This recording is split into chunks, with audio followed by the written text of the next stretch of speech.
Party కార్యకర్తలు కానీ, నాయకులు కానీ, అభిమానులు కానీ ఇంకా అందరి సలహాలు సూచనలు తీసుకుంటాను. మీలాంటి పెద్దలే కానీ ఎవరైనా గైడెన్స్ ఇస్తే అందరి ముందు నేను ప్రిపేర్డ్గా రెడీగా ఉన్నా, ఏ చేంజ్కైనా రిసీవ్ చేసుకొని ముందుకు వెళ్ళటానికి. సో మీరు 5 ఏళ్ళుగా గవర్నమెంట్ చూస్తున్నారు కదా, బయటకు వెళ్తుంటే ఎక్కడో మాట్లాడుతుంటారు. సో జగన్మోహన్ రెడ్డి చేసిన ఈ పని చాలా బాగుంది అనిపించింది ఏంటి మీకు? పథకాలు నాకు బాగా నచ్చింది.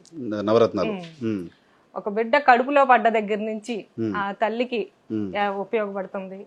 అలాగే బిడ్డ స్కూలింగ్ కానివ్వండి, మరి చదువుకోవటానికి, మరి పేరెంట్స్ కి చదివించడానికి పేరెంట్స్ కి కూడా కొన్ని చేయూత గాని అట్లాంటివి వస్తున్నాయి. స్కూలింగ్ అయిపోయిన తర్వాత మరి మ్యారేజ్ కి కూడా కొంత కళ్యాణ వస్తువులాగా కానివ్వండి, ఇంకా అట్లా ఇట్లా అన్ని లెవెల్స్ లో ఒక మనిషికి కావాల్సినవి అన్ని కూడా సమకూరుస్తున్నారు. సో బిడ్డ కడుపులో పడ్డ దగ్గర నుంచి ఎదిగి ఉద్యోగాలు వచ్చే వరకు ముసలి వరకు కంటిన్యూస్ అందరికీ స్కీమ్స్ ఉన్నాయి.